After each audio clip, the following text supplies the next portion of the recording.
வணக்கம் நண்பர்களே. இசை விசால் சீரியல் செம பரபரப்பாக போயிட்டு இருக்குன்னே சொல்லலாங்க. பரபரப்பான கட்டத்தில் அதிரடி திருப்பங்கனங்க பார்த்தோன்னா, நம்ம ஸ்ரீஜா விசாலை பாட விடாமல் பண்ணணும் அப்படின்னு ஆக்சிடென்ட் எல்லாம் பண்ண வைக்கிறாங்க. ஆனால் எல்லா தில்லுமுல்லையும் மீறி நம்ம இசை அவங்க விசாலை கூட்டி கூட அந்த காம்படிஷனில் பாட வச்சுறாங்க. அதோட பார்த்தோன்னா பரிசு கோப்பையும் தட்ட வச்சுறாங்க.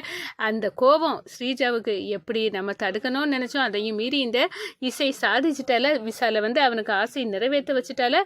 அப்போ என்ன பண்ணலாம் அப்படின்னு முழிச்சுக்கிட்டு கடைசியில் ஒரு வழி பண்ணுறாங்க. நம்ம வர்ஷினி ராகு கூட ஜோடியாக அழகாக எல்லா இடத்தையும் ஏற்காட்டில் சுற்றி பார்த்துட்டு இருக்க நேரம் அந்த மலையில் கண்ணை கட்டி நம்ம ராகு வர்ஷினியை தேடிட்டு இருக்காங்க. அப்போ தான் ரவுடிக நம்ம வர்ஷினியை மலை உச்சியிலேருந்து தள்ளி விடுறாங்கங்க. அதை பற்றி தான் இந்த வீடியோக்குள்ளே பார்க்க போகிறோம். அதுக்கு முன்னாடி சேனலுக்கு லைக் அண்ட் சப்ஸ்கிரைப் பண்ணுங்கள் ஃப்ரெண்ட்ஸ். பக்கத்தில் இருக்க பெல் ஐக்கானையும் கிளிக் பண்ணுங்கள். அப்போ தான் நான் போட்டுற ஒவ்வொரு வீடியோவும் நோட்டிஃபிகேஷனாக உங்களுக்கு கிடைக்கும். வாங்க ஃப்ரெண்ட்ஸ் வீடியோக்குள்ளே போகலாம். ஃபஸ்ட்டு எடுத்த உடனே பார்த்தோம்னா ஒரு செம அதிரடியான பரபரப்பு கட்டம் தான். நம்ம விசாலோட ஆசை கனவு லட்சியம் அந்த காம்படிஷனில் பரிசு கோப்பையை தட்டு பண்ண வெற்றி பெற்று தட்டிடணும், அதை வைக்கணும் அப்படின்னு நம்ம இசை முயற்சிக்கிறாங்க.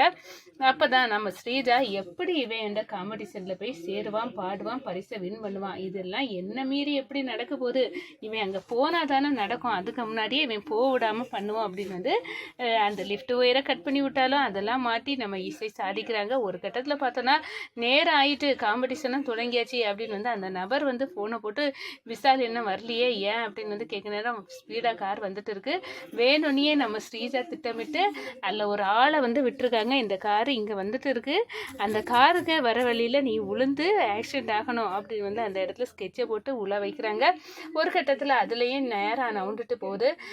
விசாலுக்கு அவ்வளோதான், ஆசை கனவை முடிச்சிட்டோம், இனி அவன் காம்படிஷனில் கலந்துக்க முடியாது அப்படின்னு ஏகப்பட்ட சந்தோஷத்தோடு இருக்கிறாங்க நம்ம ஸ்ரீஜா. ஆனால் இசை புரிஞ்சுக்கிட்டாங்க நம்ம விசாலுக்கு இப்படி கலந்துக்கூடாமல் பண்ணது எல்லாமே இந்த ஸ்ரீஜாவோட வேலை தான், அவளுக்கு தில்லு முள்ளு இதில் செல்லுபடி ஆகாமல் ஆக்கணும்.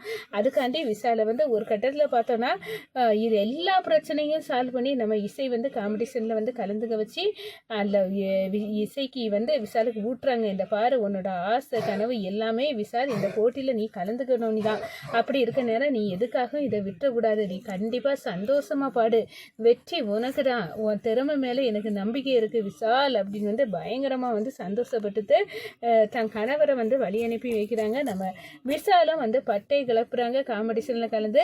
அதோட பார்த்தோன்னா பரிசு கோப்பையை அறிவிக்கக்கூடிய நேரம் வருது. அப்போ தான் விசால் தான் இதில் ஃபஸ்ட்டு ப்ரைஸு, அவரோட திறமை அப்படி இருந்து அப்படின்னு ஒரு பெருமையோடு சொல்லி நம்ம விசாலுக்கு பரிசு கோப்பையை கொடுக்குறாங்க. இந்த சைடு பார்த்தோன்னா நம்ம ஸ்ரீஜாவுக்கு கடுமையான கோபம். இந்த விசாலை இந்த காம்படிஷனில் கலந்துக்கக்கூடாது நீ நினச்சோம், ஆனால் எல்லாத்தையும் மீறி இந்த காம்படிஷனில் கலந்துக்கிட்டான் பரிசு கோப்பையும் வெற்றி பெற்றுட்டான்.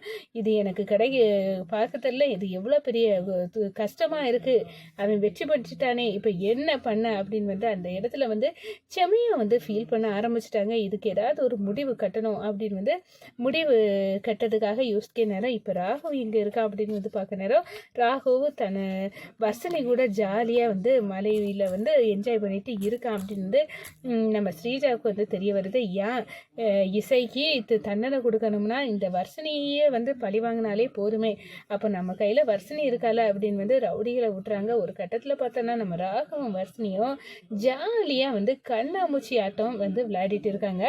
அப்போன்னா அதுக்கெல்லாம் வேட்டு வைக்க தயாராகி வந்தது மாதிரியே வராங்கங்க.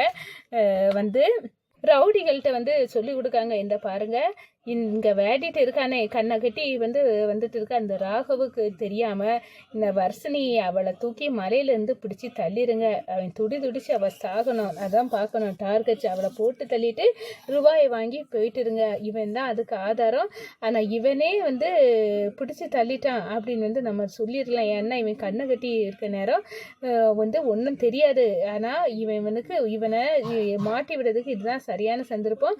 வர்ஷினியை போட்டு தள்ளினது இவன் நான் தான் அப்படின்னு வந்து நம்ப வைக்கணும். அப்படி ராகவ் மேலே வந்து அந்த படியை தூக்கி வர்ஷினியை கொண்டு போட்டு தள்ளணும் அப்படின்னு வந்து அந்த இடத்துல ஸ்கெட்சை போடுறாங்க. ஒரு கட்டத்தில் இந்த பிளானுக்கு வந்து ரவுடிகளும் தயார் நிலையில் வந்தாச்சு. நம்ம ராகவ் வந்து கண்ணை கட்டிக்கிட்டு நம்ம வர்ஷினி எங்கே இருக்காங்க அப்படின்னு வந்து தேடுறாங்க.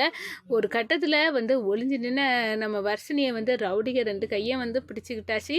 அடடா யாருடா நீங்கள் கையை எடுங்கடா, என்ன நீ வந்து சவுண்டை போடாத, நீ வாயில் ஒரு துணியை வச்சு அமுக்குறாங்க, இந்த பாரு நீ போக வேண்டிய இடத்துக்கு அனுப்பி வைக்க தான் வந்திருக்கோம் அப்படின்னு வந்து அந்த இடத்துல நம்ம வர்ஷினிக்கு கையை தரன்னு வந்து பிடிச்சி இழுத்து கொண்டு போகிறாங்க.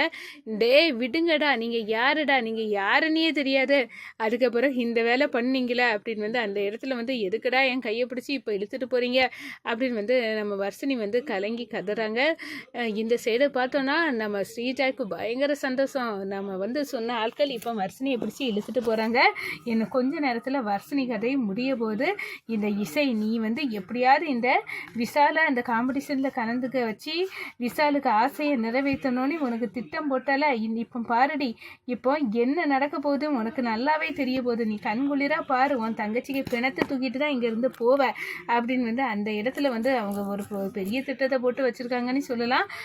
நம்ம ராகவுக்கு வந்து கண்ணை கட்டி இருந்தாலும் என்னோட மனைவி வர்ஷினிக்கு ஏதோ ஆபத்து கணங்க குரல் கொடுக்குறா, அவளுக்கு என்ன ஆச்சு அப்படின்னு வந்து கண்ணை திறந்து பார்ப்போம் அப்படின்னு வந்து கண்ணை திறக்கிறாங்க. பயங்கர ஷாக்கு. 2 ரவுடிக நம்ம வர்ஷினிக்கு கையை பிடிச்சி அந்த மலை உச்சிலேருந்து தள்ளி விடுறதுக்கு வந்து கிட்ட கொண்டு போயிட்டு இருக்காங்க. அடடா என்னடா இது, விடுங்கடா வர்ஷினியை, என் மனைவிடா அப்படின்னு வந்து சொல்ல நேரம் போடா வாயை மூடு, எங்களுக்கு கொடுத்துருக்க டார்கெட்டே இதுதான் அப்படின்னு வந்து அந்த இடத்துல மலை உச்சிலேருந்து தள்ள வெய்யாச்சு. நம்ம ராகவ் வந்து தடவிடலாக வந்து ஓடுறாங்க, அடித்து புரண்டு வந்து சண்டை போடுறாங்க, என் வர்ஷினியை விடுங்கடா அப்படின்னு வந்து சொல்லுறாங்க.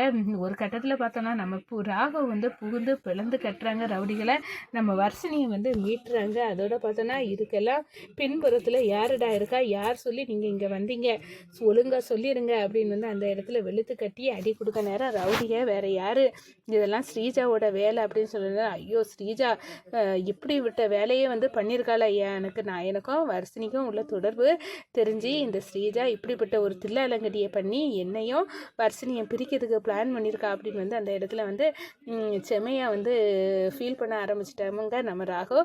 அதே நேரத்தில் பார்த்தோன்னா நம்ம வர்ஷினியை வந்து கொல்லிட்டீங்களாடா அப்படின்னு வந்து ரவுடிகளுக்கு கால் பண்ணுறாங்க. உங்கள் திட்டத்தை முடிச்சியாச்சா அப்படின்னு வந்து கேட்க நேரம் ஃபோனை ரவுடிகிட்ட இருந்து வாங்குறாங்க. வாங்கி நம்ம ராகவ் பேசுகிறாங்க. என்ன ஸ்ரீஜா என் கையில் எப்படி இந்த ஃபோனை நீ பார்க்குறியா அப்படின்னு கேட்டுக்கிட்டு, நீ நினைக்க திட்டம் ஒன்றும் நடக்காது, நானும் வர்ஷினியும் சேர்ந்து ஜாலியாக இங்கே இருக்கோம்.